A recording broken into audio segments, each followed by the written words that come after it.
Bonjour à tous, bonjour à toutes. Ça va?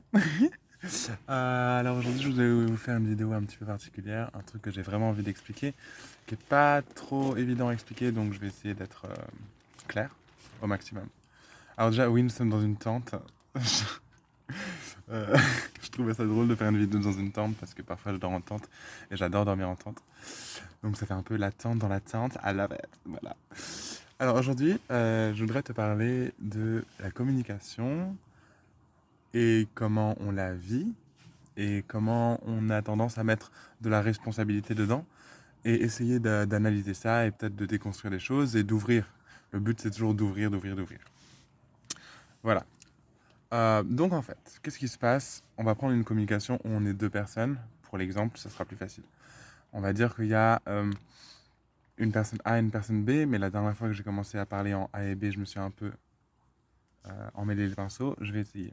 On va dire que dans une communication bilatérale, si on peut dire ça comme ça, mais je suis pas sûr, binaire non plus, une biconversation, donc une conversation à deux, euh, il y a une personne qui émet et une personne qui reçoit.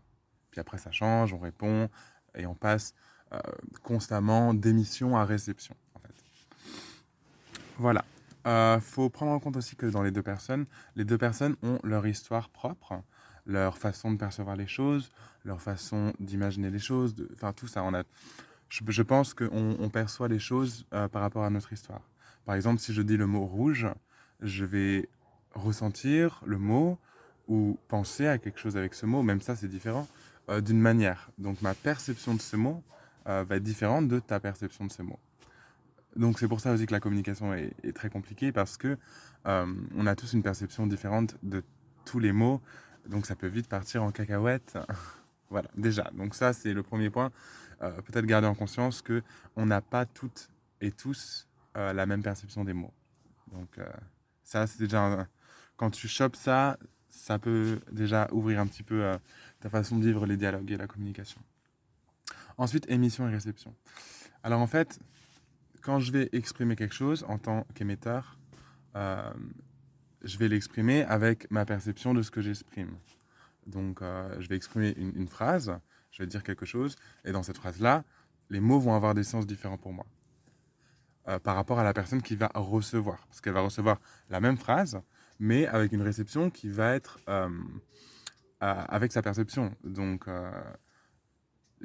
comme j'ai dit avant, la perception des mots n'est pas la même. Donc, elle va peut-être recevoir la phrase d'une manière euh, qui sera différente par rapport à ma manière d'exprimer cette phrase. Ça aussi, c'est très important. Donc, je vais émettre quelque chose et la personne va recevoir. Puis, inversement, la personne va émettre et moi, je vais recevoir. Et pareil, il se passe la même chose au niveau de la perception des mots. Voilà. Dans le cas d'un échange où je me retrouve blessé, ou énervé, ou touché d'une certaine manière par rapport à ce que la personne me dit. Ce que beaucoup de personnes ont tendance à faire, et je le comprends totalement, c'est considérer que la personne a fait quelque chose de déplacé, de mauvais, de mal, parce qu'elle a dit quelque chose de blessant. Et du coup, bah, un conflit peut vite arriver. Et c'est... voilà, ça arrive très souvent, un conflit, être blessé, tout ça, et on peut en vouloir à la personne, ou penser que cette personne-là n'est pas une personne cool, ou mauvaise, une personne mauvaise, le bien, le mal, catholicisme, etc., etc. Donc ça arrive souvent. Il y a le nombre de fois où on parle à une personne et puis elle nous blesse. Et du coup, on n'a plus envie d'être avec cette personne. Et puis, pour nous, c'est une personne, méfie-toi d'elle et fais attention, quoi. Et donc, si je suis blessé, c'est sa faute, parce que c'est elle qui m'a blessé. Et là, c'est super intéressant. Parce que du coup, après, on arrive dans un truc où on lui dit, et puis elle n'entend pas, et c'est encore pire. Enfin. Et là, c'est super intéressant. De se dire qu'en fait, c'est pas cette personne qui m'a blessé. C'est les propos de cette personne qui ont eu une résonance avec mon histoire et avec comment je perçois les choses euh, qui m'ont blessé, en fait. Et ça, c'est super important. Le point que j'essaie d'exprimer, et qui est très important et pas évident à dire, c'est qu'en fait, c'est pas les personnes qui nous blessent. C'est nos histoires, enfin, pas nos histoires, c'est pas ce que je veux dire. Euh, c'est ce que j'ai dit avant. Ce qu'elle a dit par rapport à ce que je ressens et par rapport à mon histoire et par rapport à ma perception des mots, c'est blessant. Et en fait, ce que je suis en train de dire, c'est pas tu es responsable de tes propres émotions. Ce n'est pas ce que je suis en train de dire.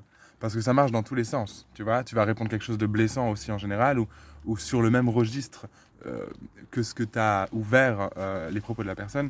Et du coup, c'est là que ça va partir en conflit. Parce que la personne, elle va sûrement réagir de la même manière que tu as réagi. Donc là, ça va monter, monter, monter, monter. Mais si en fait on dépersonnalise la chose, c'est ça en fait le truc. Si on enlève la responsabilité des êtres dans la conversation et qu'on se focus sur les répercussions des propos, plutôt ce que j'ai expliqué avant, quoi, si on se focus là-dedans, la responsabilité n'est plus quelque chose qui a du poids dans la communication. Et c'est très, très important. La tente bouge un peu parce qu'il y a du vent, j'espère qu'on m'entend. C'est très très important. Parce qu'en dépersonnalisant, du coup, on peut recevoir les choses sans les prendre avec notre ego. Si une personne me dit que j'ai été blessant, je vais pas me dire merde, elle m'en veut, elle m'attaque. Je vais pas me sentir attaqué. Je vais comprendre, ok, les propos que j'ai dit ont eu une incidence, ont une conséquence sur ta façon de percevoir les choses et sur les enfants, sur ta façon de percevoir les choses et sur ton histoire.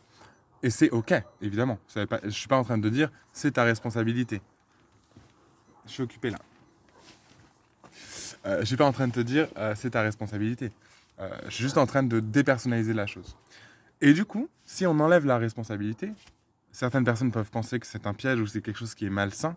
Parce que du coup, les personnes, on peut se dire, ouais, mais si tu dis ça, ça veut dire que la personne, bah, c'est pas sa responsabilité, donc elle peut blesser tout le monde. Non, c'est pas ce que je suis en train de dire. Ce que je suis en train de dire, c'est que en faisant ça, en dépersonnalisant la chose, en enlevant la responsabilité, on peut mettre du soin, en fait. Parce qu'on peut dire aux gens, je suis pas en train de t'attaquer quand je te dis que tu as été blessant. Je suis en train de te dire ce que tu m'as dit a été blessant. Est-ce que ça t'intéresse? Est-ce que tu as envie de prendre soin de ça? Et du coup, en enlevant la responsabilité, en enlevant la faute, euh, on met sur le tapis le soin. Est-ce que on a envie de prendre soin de nous? Est-ce que tu peux accueillir que moi, tes propos m'ont blessé par rapport à ma propre histoire? Est-ce que tu peux? Est-ce que tu veux accueillir ça? Est-ce que tu veux qu'on ait une relation saine? Et je pense que c'est comme ça qu'on crée une relation saine et une communication saine. C'est en dépersonnalisant tout ça, en ne mettant pas notre ego dans cette communication-là, et en se disant, ok, il y a des propos qui ont des incidences. Pourquoi? Est-ce que ça t'intéresse? Est-ce que tu veux savoir? Est-ce que tu veux euh, grandir par rapport à ça? Moi, quand je blesse une personne, euh, donc ça veut dire quand les propos que je dis blessent une personne, et que cette personne-là me le dit, je pense que c'est un cadeau. C'est vraiment une personne qui déjà prend son courage à deux mains pour m'expliquer qu'elle est blessée. Et ça me permet, en plus, moi, le cadeau, c'est que ça me permet de développer des capacités à être dans l'accueil d'une personne blessée ou énervée. Et ça, c'est très, très, très... Enfin, moi, c'est très compliqué personnellement quand une personne est blessée ou énervée. Je subis, et je pense que beaucoup de gens subissent, d'une manière réflexe, tu vois, genre, ah, j'aime pas l'énervement, ah, j'aime pas... Je suis très empathique en plus, donc, tu vois. Mais du coup, c'est encore plus un cadeau. C'est un cadeau dans ce sens-là parce que je me dis, ok, là, je vis une situation où je peux faire comprendre à mes corps que, euh, que là, ils ont une réaction réflexe qui peut être déconstruite. Et quand j'aurai déconstruit ça, je serai super bien dans ma vie, je serai super épanoui, je pourrais peut-être faire de la médiation avec des gens, expliquer avec des gens, prendre soin de la personne en face de moi, tout simplement, et prendre soin de moi, tout simplement, dans une communication et une relation. Je dis tout simplement, mais c'est pas simple du tout, évidemment. Voilà. Waouh, je pense que j'ai réussi à dire ce que j'avais envie de dire. Je suis content de moi. J'espère que ça aura été clair. Si c'est pas clair, je t'invite à me le dire dans les commentaires. Vas-y, mets un petit commentaire pour me dire peut-être à quel point c'est pas clair, si t'as des questions et tout ça. Parce que c'est vrai que je pense souvent à des trucs, ah, il faut que je parle de ça, et puis après je donne tout, et puis après je me rends compte, putain, j'ai oublié ça, ça, ça, ça, ça. Donc voilà, mais c'est pas grave, parce qu'en fait, je pense qu'il y a déjà un point important pour moi qui a été énoncé, et de point en point, après, je vais te laisser refaire le puzzle. C'est la vie, moi aussi, je fais le puzzle dans ma vie, tu vois, j'écris ma vie, et je fais toujours le puzzle, tu vois. Voilà, donc j'espère que ça t'aura peut-être apporté une pièce du puzzle, ou même un micro-puzzle. Bref.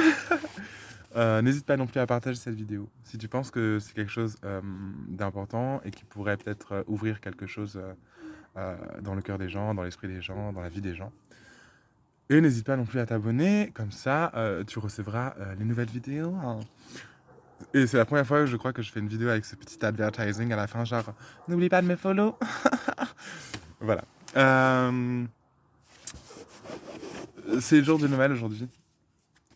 C'est aussi Yule pour les personnes qui sont plus dans ces trucs-là. Aussi Hanouka, je crois, si j'ai bien compris. Et aussi sûrement plein de choses que je connais pas, parce que je sais pas tout, of course. Sinon, je serais pas dans cette dimension. Donc peu importe où tu es, ce que tu fais dans ta vie, dans quelle étape tu es dans ta vie, je t'envoie plein d'amour. Si tu en veux, t'es pas obligé de le prendre. Et si tu as envie ou besoin que je t'envoie autre chose, je t'envoie autre chose. Donc mets-toi en position de récepteur ou de réceptrice. Fais ce que tu veux. J'essaie juste de trouver une façon de terminer cette vidéo. Donc peut-être que j'ai montré mes ongles, mais ils sont un peu dégueulasses. Euh,